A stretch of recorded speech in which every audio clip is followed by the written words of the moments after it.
नमस्कार, मैं रवीश कुमार। जब 15 अगस्त के दिन बलात्कार के मामले में सजा काट रहे 11 कैदियों को रिहा किया गया, तब कितने ही सवाल उठे कि बिल्किस बानो के साथ बलात्कार और उनके परिवार के कई सदस्यों की हत्या में शामिल इन सभी लोगों को सजा पूरी होने से पहले क्यों छोड़ा गया। गोदी मीडिया से लेकर मंत्री तक सब चुप ही रहे। कायदे से केंद्र सरकार तभी बोल सकती थी कि बलात्कार के मामले के इन दोषियों को समय से पहले रिहा करने की मंजूरी गृह मंत्रालय ने दी। अमित शाह के मंत्रालय की मंजूरी के बाद राज्य सरकार ने दी। उस समय की मीडिया रिपोर्ट को देखिए तो सबकी पड़ताल इसी बात पर टिकी थी, घूम रही थी कि गोधरा की कमेटी ने मंजूरी दी। तब केंद्र सरकार और गृह मंत्रालय क्यों चुप रहा। उसी समय आगे आकर कहना था कि हां, हमारे मंत्रालय ने इन आरोपियों को, इन कैदियों को समय से पहले क्षमादान देने की मंजूरी दी और वे 15 अगस्त के दिन रिहा कर दिए गए। सारा देश 15 अगस्त को एक अलग ही टास्क में लगा दिया गया कि घर घर तिरंगा फहराना है। लोग लग भी गए कि देशभक्ति साबित कर देनी है। यहां रिकॉर्ड बन रहा था, वहां रिकॉर्ड बन रहा था और उसी बीच गुजरात में 11 बलात्कारी और हत्या के दोषी चुपके से रिहा किए जा रहे थे। उनकी सजा माफ कर समय से पहले रिहा किया गया था। घर घर तिरंगा से इतनी तो देशभक्ति आनी ही चाहिए कि जब सवाल उठ गया तभी गृह मंत्रालय इस सच का सामना करता और कह देता कि उसके मंत्रालय की मंजूरी के बाद ही इन्हें रिहा किया गया है।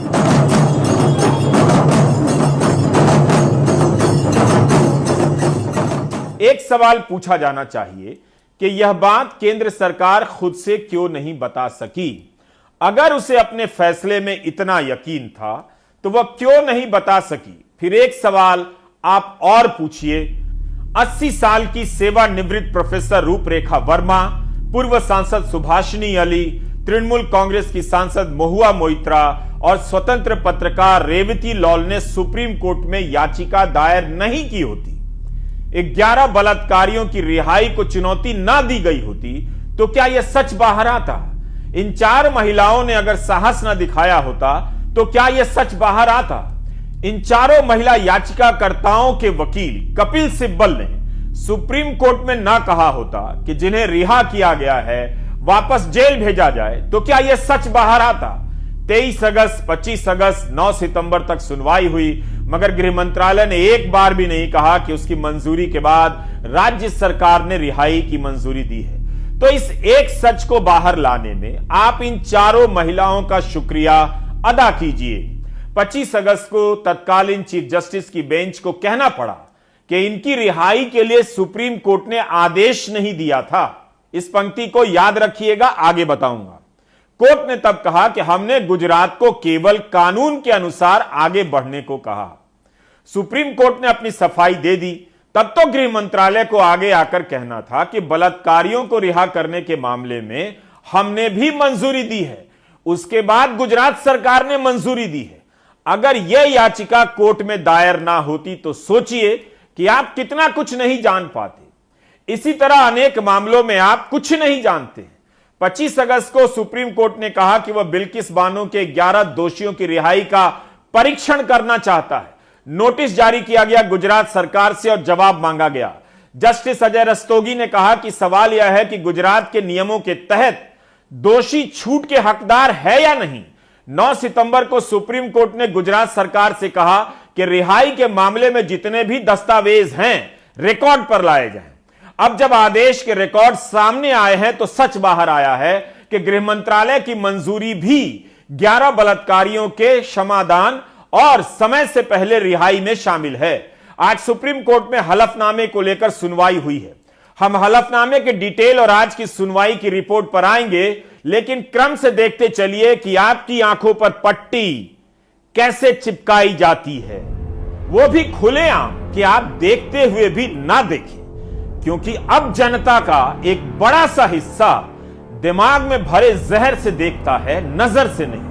अगर नजर से जनता देखती तो यह सवाल करने का नैतिक साहस रखती कि क्या इस समाज में इस तरह से बलात्कार और हत्या के दोषियों को रिहा किया जाएगा, रिहा होने पर टीका लगाकर सम्मान किया जाएगा, फूल माला पहनाया जाएगा और सवाल उठने के बाद भी इनका फिर से सम्मान होगा और मिठाई खिलाई जाएगी। जनता का जो हिस्सा बलात्कार के मामले में कम से कम फांसी की मांग करता था, वही हिस्सा बिल्किस के बलात्कारियों के मामले में इतने कम पर कैसे चुप रह गया। राष्ट्रपति पद की उम्मीदवार को राष्ट्रपत्नी कह देने पर कितना हंगामा हुआ, संसद तक में बयानबाजी हुई, कांग्रेस के नेता ने माफी मांगी, मगर इन तस्वीरों के सामने आने के बाद भी वे सारे लोग चुप रहे जो एक आदिवासी महिला के सम्मान के नाम पर गरज रहे थे। बिपिन चंद्र जोशी, शैलेश भट्ट, राधे श्याम शाह, बाका भाई बुहानिया, केशर भाई बुहानिया, जसवंत गोविंद, प्रदीप मोरधिया, राजू भाई सोनी, मितेश भट्ट और रमेश चंदाना जैसे ही ये लोग बाहर आए, अगर सरकार उसी समय पूरी बात बताती तो लगता कि सरकार को अपने फैसले में यकीन है। तो यह भी लगता कि सरकार इस बात में यकीन रखती है कि इनका आचरण अच्छा रहा है, इसलिए समय से पहले छोड़ा जाए, क्योंकि इस आधार पर तमाम कैदी समय से पहले रिहा किए जाते हैं। आखिर क्या वजह थी कि गृह मंत्रालय ने तब नहीं कहा, जबकि अमित शाह का मंत्रालय इसकी जवाबदेही ले सकता था। उस समय गृह मंत्रालय का चुप रह जाना इस मामले को संदेह के घेरे में लाता है। गुजरात सरकार ने सुप्रीम कोर्ट में हलफनामा दे दिया है। उस हलफनामे में कहा है कि गृह मंत्रालय ने इनकी रिहाई की मंजूरी दी। 2019 में महात्मा गांधी की 150वीं जयंती के मौके पर जब कैदियों की विशेष माफी का फैसला किया गया, तब ध्यान रखा गया कि ऐसे मामलों के कैदी रिहा ना हो जाएं जो आजीवन सजा काट रहे हैं। इस समय आजादी का अमृतकाल चल रहा है, इसकी खुशी में भी सजा याफ्ता कैदियों को छोड़ने का फैसला हुआ। लेकिन इस बार भी यानी जून 2022 में केंद्र सरकार ने सभी राज्यों को आगाह किया कि जो संगीन मामलों में आजीवन सजा काट रहे हैं उनकी माफी ना हो। फिर बिल्किस बानो के साथ बलात्कार करने और परिवार के सदस्यों की हत्या करने वालों को माफी क्यों दी गई? क्या इसके जरिए कोई राजनीतिक संदेश दिया जा रहा था? मतदाता के किसी वर्ग को इशारा किया जा रहा था? आज के दौर में यह सवाल इतना भी मामूली नहीं है। हम उस समाज को नहीं जानते जो ऐसे मामलों को अपने दिमाग में भरे जहर से देखता है, नजर से नहीं। गृह मंत्रालय ने मंजूरी दी, लेकिन उस समय तक किसी को भनक तक नहीं लगने दी। यहां तक कि कपिल सिब्बल जैसे वकील, चारों महिला याचिकाकर्ताओं और प्रेस को भी नहीं। वरना याचिका में यह सवाल मुख्य सवाल होता कि गृह मंत्रालय ने कैसे मंजूरी दे दी। अलग से गृह मंत्रालय से सारे रिकॉर्ड मंगाए जाते कि किस स्तर की बैठक में इसका फैसला हुआ। फैसले से पहले गृह मंत्रालय ने राज्य सरकार से क्या कहा, देखना होगा कि यह सब हलफनामे में है या नहीं, या सुनवाई के दौरान इस पहलू पर किस तरह से सवाल जवाब होते हैं। क्या गृह मंत्री अमित शाह इसके बारे में कोई बयान देंगे? अपने मंत्रालय के फैसले की प्रक्रिया के बारे में बताएंगे? गोदी मीडिया उनसे यह सवाल पूछ पाएगा? याचिकाकर्ताओं के सवाल भी उस समिति के इर्द गिर्द घूम रहे थे जिसने 11 बलात्कारियों और हत्यारों की सजा माफ की। सबकी नजर वही थी कि उसके सदस्य किस पार्टी के हैं, कौन कौन है, किसने क्या कहा।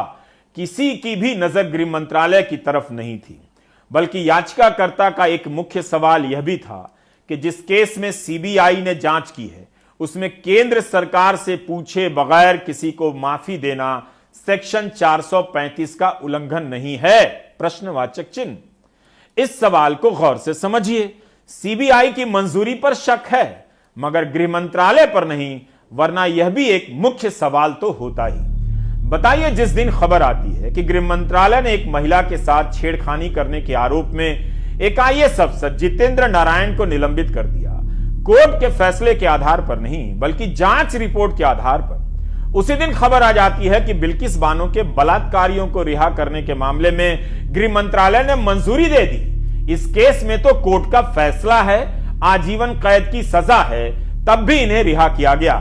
नारी की गरिमा का सम्मान किस तराजू पर तौला जा रहा है आप देख सकते हैं। दिखेगा तभी जब नजर होगी, दिमाग में जहर नहीं।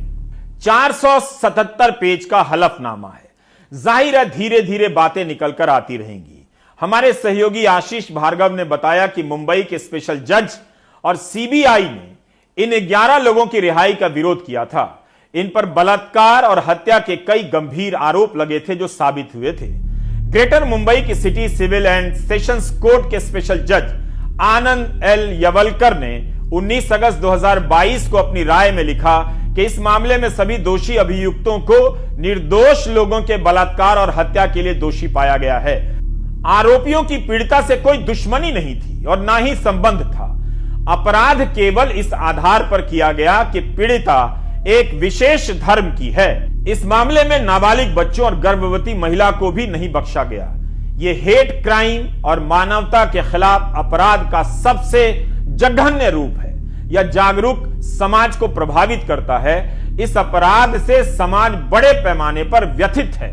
स्पेशल जज आनंद एल यवलकर ने लिखा कि जिस तरह का जघन्य अपराध हुआ है उससे समाज की चेतना पर असर पड़ता है, लेकिन जिस तरह से इस मामले में समाज ने चुप्पी साध ली, यही लगता है कि समाज की चेतना में सांप्रदायिकता का जहर घुल गया है। उसकी चेतना मर चुकी है, वरना वह सवाल करता, चुप नहीं रहता। यही नहीं, सीबीआई मुंबई के एसपी नंद कुमार नैयर भी रिहाई का विरोध करते हुए लिखते हैं कि दोषी द्वारा किया गया अपराध जघन्य और गंभीर है, इसलिए उपरोक्त सभी अभियुक्तों को समय से पहले रिहा नहीं किया जा सकता है और कोई नरमी नहीं दिखाई जानी चाहिए। सीबीआई के एसपी विरोध कर रहे हैं, स्पेशल जज विरोध कर रहे हैं, मगर गृह मंत्रालय इनकी रिहाई को मंजूरी देता है। आज इस मामले में सुनवाई हुई। जस्टिस अजय रस्तोगी और जस्टिस सीटी रवि कुमार की बेंच इस केस को सुन रही थी। याचिकाकर्ताओं के वकील कपिल सिब्बल ने हलफनामे पर जवाब देने के लिए कोर्ट से समय मांगा है। 29 नवंबर को अगली सुनवाई है। जस्टिस रस्तोगी ने पूछा कि रात को भारी भरकम हलफनामा दाखिल हुआ, हमने सुबह इसे अखबारों में पढ़ा। जस्टिस रस्तोगी ने आज कई सवाल उठाए और कहा कि हलफनामे में इतने जजमेंट का हवाला क्यों दे दिया गया है। हमें समझ नहीं आया कि जवाब में तथ्यात्मक बयान और विवेक का आवेदन कहां है। इतने ज्यादा फैसलों का जिक्र करने की जरूरत नहीं थी। गुजरात सरकार की तरफ से बहस कर रहे सॉलिसिटर जनरल तुषार मेहता कहते हैं कि अजनबी आपराधिक मामलों में अदालत नहीं जा सकते। याचिकाकर्ताओं का मामले से कोई लेना देना नहीं है। 29 नवंबर को जब सुनवाई होगी तब तक याचिकाकर्ताओं को भी हलफनामे पर अपना जवाब दाखिल करना होगा। जब इन लोगों को सजा सुनाई गई तो कोर्ट ने कहा था कि इन लोगों को जो घिनौने हरकत ये करी, अगर इनको रिहा किया जाता है तो जिस गांव में वो वापस जाते हैं, क्या वहां के लोग सुरक्षित हैं? और परिस्थिति को नापते हुए आप लोग फैसला करें कि क्या आपको लगता है कि इस सरकार ने कथनी और करनी में एक फर्क दिखाया है हम लोगों को, कि क्या औरतों को, इस देश की औरतों को, इस देश के हर नागरिक को सोचना चाहिए कि जो सरकार कहती है कि औरतों की सुरक्षा सबसे बड़ी जिम्मेदारी है और दूसरी ओर पर आजादी के अमृत महोत्सव के मौके को यूज करते हुए इन लोगों को रिहा किया जाता है, तो क्या आजादी के अमृत महोत्सव से क्या ताल्लुक रखती है उनकी रिहाई? शिवराज पाटिल और सुशील शिंदे अब गृह मंत्री नहीं है, वरना उन्हें एक एक बात का जवाब देना पड़ता और जवाब से पहले इस्तीफा देना पड़ता। अब गृह मंत्री अमित शाह हैं। यह सवाल पूछने की नौबत ही ना आए, इसलिए गोदी मीडिया किसी और मुद्दे को लेकर आपको ज्ञान देगा। इस तरह से आप हर दिन अपने ही सवालों का तमाशा बनता देख रहे हैं। यह गृह मंत्रालय के आदेश की कॉपी है। इस पर भारत सरकार के संयुक्त सचिव श्री प्रकाश के दस्तखत हैं। 11 जुलाई को संयुक्त सचिव श्री प्रकाश ने गुजरात सरकार के गृह विभाग के उप सचिव को यह पत्र भेजा है, जिसमें बलात्कार और हत्या के 11 दोषियों की रिहाई को मंजूरी दी गई है। यह चिट्ठी गुजरात सरकार की है, जो 28 जून को केंद्र सरकार की मंजूरी के लिए भेजी गई थी। गृह मंत्रालय के पत्र में 28 जून के इस पत्र का हवाला भी है। 11 जुलाई को गृह मंत्रालय ने अपनी मंजूरी दे दी। मात्र 15 दिनों के भीतर इस मामले में ही काम तेजी से हुआ है या इसी रफ्तार से काम होता है, इसकी जानकारी इस एंकर को नहीं है। यह पत्र गोपनीय है। अगर सुप्रीम कोर्ट ने हलफनामे में सारे रिकॉर्ड नहीं मांगे होते तो इस सच को बाहर आने के लिए किसी कयामत की रात तक का इंतजार करना पड़ जाता। जिस समाज में बिल्किस रह रही हैं, उनके साथ बलात्कार करने वाले और परिवार के सदस्यों को मारने वाले सभी इस समाज में क्षमा पाकर बेखौफ घूम रहे होंगे। क्या उनका हौसला इस बात से नहीं बढ़ेगा कि उनकी रिहाई के लिए गृह मंत्रालय 15 दिनों के भीतर मंजूरी देता है और सवाल उठने पर खुद से आगे आकर नागरिकों को नहीं बताता है? क्या यह सब मतदाताओं के खास वर्ग को राजनीतिक संदेश देने के लिए किया गया है? उन्हें इस बात का भरोसा देने के लिए राजनीतिक कदम उठाया गया है? चुनाव के माहौल में ऐसे सवालों को आप आसानी से खारिज नहीं कर सकते। बिल्किस के साथ जो हुआ और इंसाफ पाने के लिए उन्होंने जितना संघर्ष किया, वह सब यहां बताना संभव नहीं, फिर भी कुछ तो आप जान ही सकते हैं। 19 साल की बिल्किस 5 महीने की गर्भवती थी। दंगाइयों ने बिल्किस के साथ बलात्कार किया। बिल्किस की 2 साल की एक बच्ची थी, उसे दीवार पर दे मारा और हत्या कर दी। उसका शव नहीं मिला। उस दिन दंगाइयों ने बिल्किस के रिश्तेदारों सहित 14 लोगों की हत्या कर दी। बिल्किस की मां की भी हत्या कर दी गई। सत्र न्यायालय में केस खारिज हो गया, लेकिन बिल्किस का हौसला नहीं टूटा। उसने तय किया कि आगे लड़ाई लड़ेगी। इस लड़ाई में गगन सेठी, फरहान नकवी से लेकर तमाम लोगों ने मदद की। सीबीआई की जांच पुख्ता थी, जिससे आरोपियों का बचना मुश्किल हो गया। 21 जनवरी 2008 को सीबीआई की विशेष अदालत ने 11 आरोपियों को आजीवन कैद की सजा सुनाई। बिल्किस के साथ बलात्कार और उसके 7 रिश्तेदारों की हत्या के मामले में यह सजा सुनाई गई थी। 4 मई 2017 को बॉम्बे हाई कोर्ट ने इसी मामले में 5 लोगों के खिलाफ सजा सुनाई। इनमें 2 डॉक्टर थे, एक आईपीएस अफसर RS भगोरा। इन पर आरोप था कि दोषियों को बचाने के लिए सबूत बदल दिए गए। ये लोग सुप्रीम कोर्ट गए, जहां इन्हें कोई राहत नहीं मिली। आईपीएस RS भगोरा का 2 रैंक घटा दिया गया, उनका पद डिमोट कर दिया गया। कोर्ट ने सीबीआई की जांच की तारीफ भी की। 2019 में चीफ जस्टिस रंजन गोगोई और जस्टिस दीपक गुप्ता ने गुजरात सरकार से कहा कि बिल्किस बानो को मुआवजे के तौर पर 50 लाख रुपए दिए जाएं, नौकरी दी जाए, घर बनाकर दिया जाए। हत्या की धमकी के चलते बिल्किस बानो को 17 साल में कई बार अपना ठिकाना बदलना पड़ा। केंद्रीय संसदीय कार्य मंत्री प्रहलाद जोशी ने बलात्कार और हत्या के दोषियों की रिहाई का बचाव किया है। यह मामला गृह मंत्रालय का है। अच्छा होता गृह मंत्री अमित शाह कुछ कहते, लेकिन सफाई दे रहे हैं प्रहलाद जोशी। श्रीनिवासन जैन ने प्रहलाद जोशी से बात की। Prahlad ji, but one issue has come up just now that it has turned out that it was the center that is, which opposition has raised, that the center also cleared the release of these Bilkis rapists in the, in the case that just came out. So how would you defend that? Home Ministry personally cleared it. No, that is, see, after when having being in prison for some time, there is a provision for that. Accordingly, as per the law, it is done, and there are some jurists in that. It is not that self government alone has taken decision. But do you personally feel it was okay that they were released? Or I have said no. When the government and the concerned people have taken decision, I don't want to make any comment on that, and I don't find anything wrong in that because it is done as per the process of the law.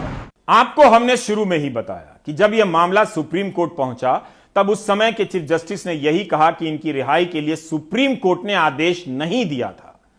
हमने गुजरात को केवल कानून के अनुसार आगे बढ़ने को कहा था। लेकिन प्रहलाद जोशी कह रहे हैं कि कोर्ट ने किया, फिर यह भी कह रहे हैं कि सरकार का कोई रोल नहीं। सीबीआई ने रिहाई देने से मना किया, स्पेशल जज ने रिहाई देने से मना किया, गृह मंत्रालय ने मंजूरी दे दी कि रिहा किया जा सकता है, और मंत्री जी कहते हैं सरकार का कोई रोल नहीं है। कल देर शाम को गुजरात सरकार का वो हलफनामा सर्वविदित हुआ, जो कि बिल्किस बानो के 11 बलात्कारियों की रिहाई पर सुप्रीम कोर्ट ने उनसे जवाब मांगा था। और उसके में से अब यह साफ हो गया है कि ये 11 बलात्कारियों की रिहाई उसी दिन, जिस दिन प्रधानमंत्री लाल किले की प्राचीर से महिला सुरक्षा की बात करते हैं, अमित शाह की स्वीकृति से हुई थी। गृह मंत्रालय ने 28 जून की आई हुई गुजरात सरकार की एप्लीकेशन को 10 जुलाई को 2 हफ्ते के अंदर फटाफट स्वीकृत किया कि हां 11 बलात्कारी रिहा हो सकते हैं। वो 11 बलात्कारी जिन्होंने 5 महीने की एक प्रेग्नेंट औरत का रेप किया, उसकी मां का रेप किया, उसकी 3 साल की बच्ची का सिर दीवार में फोड़ दिया और उसके परिवार के 7 सदस्यों की निर्मम हत्या करी। वो 11 बलात्कारी नरेंद्र मोदी के गृह मंत्री अमित शाह की स्वीकृति से रिहा हुए हैं। सवाल बहुत सारे हैं। सबसे पहला सवाल तो यह है कि जिस देश में गृह मंत्रालय की कुर्सी पर कभी सरदार पटेल लौह पुरुष बैठते थे, क्या अमित शाह को उस पर बैठे रहने का 1 मिनट का भी नैतिक अधिकार है? लेकिन आज इस देश को यह पूछना और समझना जरूरी है कि क्या बलात्कारियों के भरोसे, क्या उनके बल पर, क्या उनको खुश रख के अब चुनाव लड़े जाएंगे? और अगर ऐसा है तो प्रधानमंत्री लाल किले की प्राचीर से आइंदा महिला सम्मान और महिला सुरक्षा की बात मत कीजिएगा। ऐसा तो नहीं हो सकता कि समाज में सभी के दिमाग में जहर भरा है, नजर नहीं बची है। लोग इस खेल को देख समझ तो रहे ही होंगे। जब सीबीआई विरोध कर रही है, स्पेशल जज विरोध कर रहे हैं, तब अमित शाह का गृह मंत्रालय बलात्कार और हत्या के 11 आरोपियों की रिहाई को मंजूरी दे रहा है। लोग कुछ तो समझ रहे ही होंगे।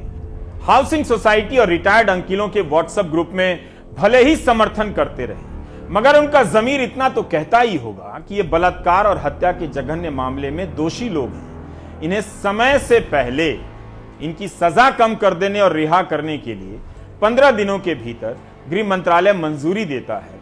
कुछ तो असहज बात है, वरना इन्हें मिठाई नहीं खिलाई जाती, फूल मालाओं से स्वागत नहीं होता और टीका नहीं लगता।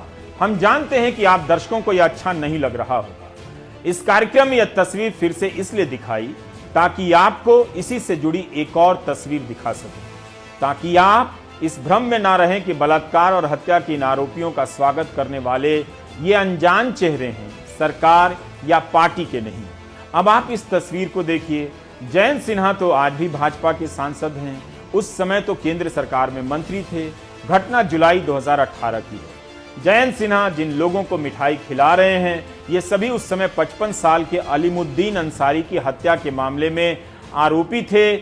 कोर्ट में सजा पा चुके थे, जमानत पर रिहा होकर आए थे, मगर जयंत सिन्हा माला पहना रहे हैं, मिठाई खिला रहे हैं। जेल से रिहा होकर ये आरोपी मंत्री जी के घर आए, जहां इन्हें मंत्री जी मिठाई खिला रहे थे।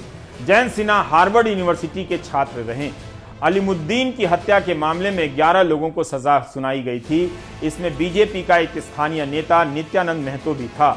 इस हत्या के एक दिन पहले प्रधानमंत्री ने कहा था कि लोग गौ रक्षा के नाम पर धंधा कर रहे हैं। तब रघुबर दास ने तुरंत जांच बिठा दी।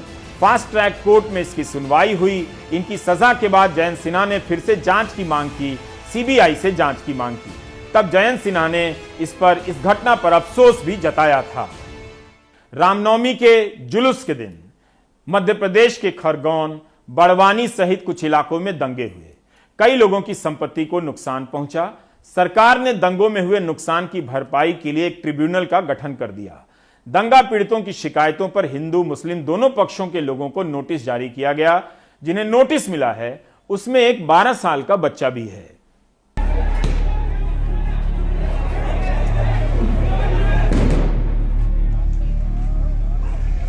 जिनने पत्थर चलाए हैं,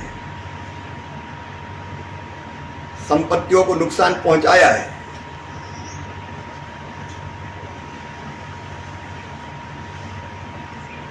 उनको दंडित तो किया ही जाएगा।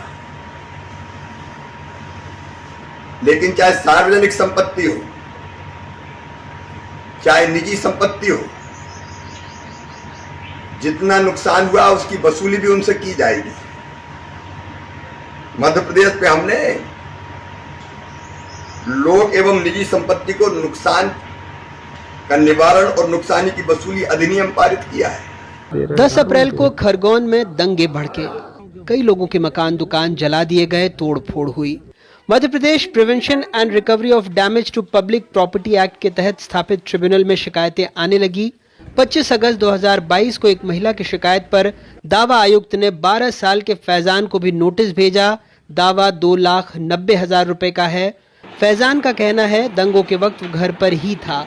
जिस दिन ये दंगे की घटना हुई उस दिन आप कहाँ थे? उस दिन हम कहाँ थे, घर में थे।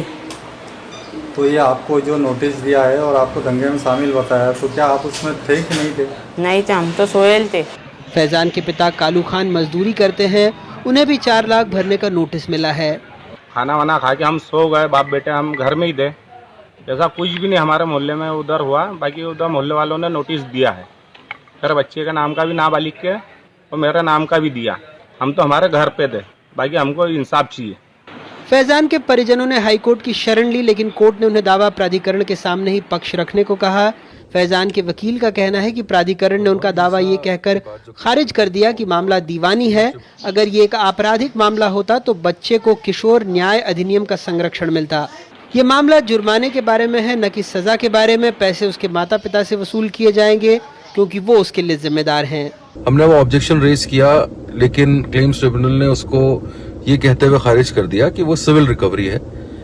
ये एक बड़ी एम्बिग्युइटी है जो कि अपने आप में इस एक्ट में दिखती है कि ये एक्ट क्रिमिनल प्रोसीजर्स फॉलो कर रहा है, सिविल प्रोसीजर्स अपने आप पे अप्लाई कर रहा है। कोई प्रोसीड्स ऑफ क्राइम नहीं है, फिर भी लोगों के ऊपर क्लेम्स जो है कमिट भी हो रहे हैं और क्लेम्स अवार्ड भी हो रहे हैं। दावा प्राधिकरण के फैसले को लेकर सत्ता पक्ष की अपनी दलीलें हैं, विपक्ष के अपने आरोप। अगर ये बच्चा उसमें संलिप्त पाया गया है तो उसको सिविल कानून के तहत नोटिस गया है और मुझे लगता है कि कानूनी प्रक्रिया जो है वो अपना काम करती है। इससे जो भी जवाब देना है वो इसके कानून के माध्यम से अपने जवाब को प्रस्तुत कर सकता है। कांग्रेस तो उसकी आदत है कि अगर कोई कानून को हाथ में ले रहा है तो उनके संरक्षण में खड़ी हो जाती है। भारतीय जनता पार्टी के लोगों ने ही खरगोन में दंगा भड़काने में सहयोग किया है और यह नोटिस देकर क्लेम ट्रिब्यूनल ने अपने चरित्र पर खुद सवालिया निशान लगा दिया है कि उसने किसके वशीभूत होकर इस रिपोर्ट को लिखा है और नोटिस दिया है। खरगोन दंगों के बाद क्लेम ट्रिब्यूनल को निर्धारित समय में 343 प्रकरण मिले थे, जिसमें से सिर्फ 34 मामलों में आरोपी ज्ञात थे, 309 में अज्ञात। दंगों के आरोप में 220 लोग गिरफ्तार हुए थे, जिसमें से 200 अभी भी जेल में हैं।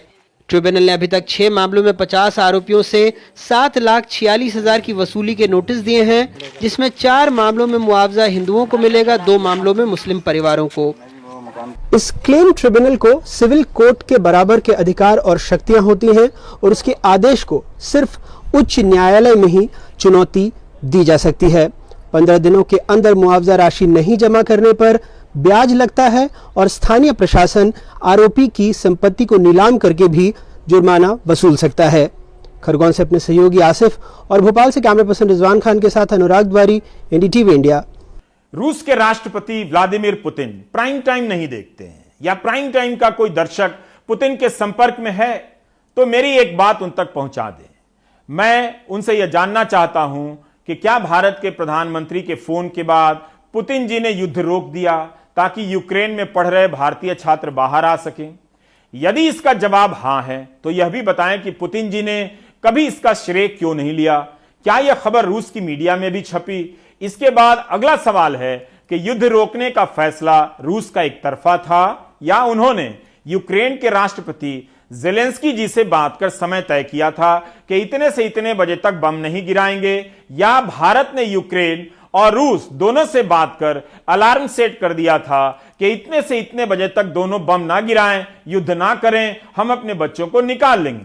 यह सवाल इसलिए पूछ रहा हूं कि अब पुतिन जी को सामने आना चाहिए और सच बता देना चाहिए, क्योंकि जब बीजेपी के सांसद रविशंकर प्रसाद ने ऐसा दावा कर दिया तब विदेश मंत्रालय के प्रवक्ता ने इसकी हंसी भी उड़ा दी एक तरह से। लेकिन अब तो विदेश मंत्री ही ऐसा दावा कर रहे हैं। पहले विदेश मंत्री का बयान सुनिए कि उन्होंने गुजरात के सूरत में क्या कहा, उसके बाद उनके ही प्रवक्ता का बयान सुनिए और फिर कांग्रेस के प्रवक्ता का बयान सुनिए। प्रधानमंत्री ने प्रेसिडेंट पुतिन को फोन किया और यूक्रेन के प्रेसिडेंट ज़ेलेंस्की को फोन किया और कहा कि हमारे बच्चे फंसे हैं और मैं चाहता हूं, ये मेरी रिक्वेस्ट है कि जब तक वो निकलें आप हमें टाइम दीजिए, इस समय सीमा में उनको निकालेंगे और आप मुझे अपना वचन दीजिए कि इस समय फायरिंग नहीं होगी। और उसके कारण हम इन दोनों शहर से हमारे लोगों को निकाल पाए। I think that's a kind of conversation, but extrapolating that to say that somebody is holding a bombing or that this is somewhere we are coordinating that, I think is absolutely inaccurate. Hindi में एक मुहावरा है, जैसी संगत वैसी रंगत। आज जयशंकर जी जिन लोगों की संगत में हैं, आज वो तर्कों को भूल गए, इस तरह की बातें कर रहे हैं। थोड़े दिन और रहे तो हमारे देश के विदेश मंत्री बोलेंगे कि मोदी जी ने 2-3 बम अपने हाथ से पकड़ के डिफ्यूज भी कर दिए थे। मैं उनसे पूछना चाहता हूं कि जयशंकर जी, क्यों हमारे देश की जो भुखमरी की रैंकिंग है, हंगर इंडेक्स में जो रैंकिंग है, वो 121 देशों में 107वें नंबर पर आ चुकी है।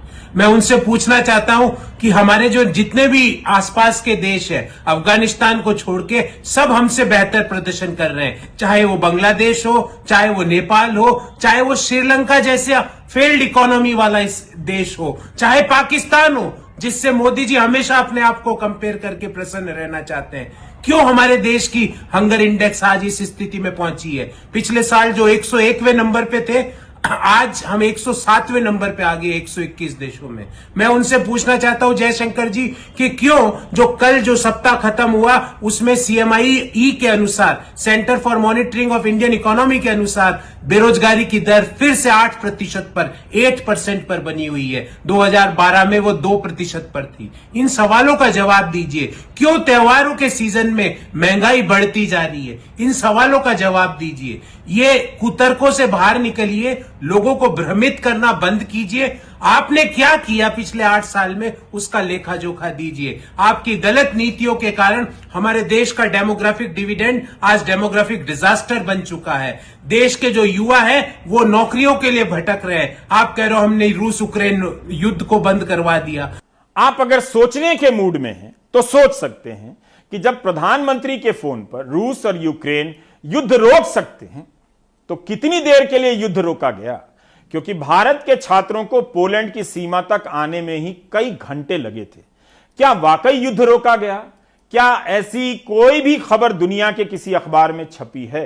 अगर युद्ध रोकने से प्रधानमंत्री मोदी की वाहवाही हो रही है तो इसे लेकर पुतिन अपनी वाहवाही क्यों नहीं करा रहे हैं? दिल्ली हाई कोर्ट ने आज उमर खालिद की जमानत याचिका खारिज कर दी। उमर को दिल्ली दंगों के मामले में साजिश रचने के आरोप में गिरफ्तार किया गया था। उनके खिलाफ UAPA की धारा लगा दी गई है। जस्टिस सिद्धार्थ मृदुल और जस्टिस रजनीश भटनागर की बेंच ने यह फैसला सुनाया। मीडिया रिपोर्ट के अनुसार बेंच ने कहा कि जमानत की याचिका में कोई दम नहीं। जिनकी बेंच ने 30 मई को कहा था कि उमर खालिद का भाषण आतंकी कार्रवाई नहीं है। जिस भाषण की चर्चा हो रही है उसे उमर ने महाराष्ट्र के अमरावती में दिया था। उमर 14 सितंबर 2020 से जेल में है। 764 दिन हो चुके हैं। पर खबर यह नहीं है, शायद नहीं है, क्योंकि खबर तो वही है कि CBI और स्पेशल कोर्ट ने बलात्कार और हत्या के आरोपियों को रिहा करने से मना कर दिया, तो गृह मंत्रालय ने क्यों मंजूरी दी? अब यही आज का दौर है और यही आपका देश है। ब्रेक ले लीजिए।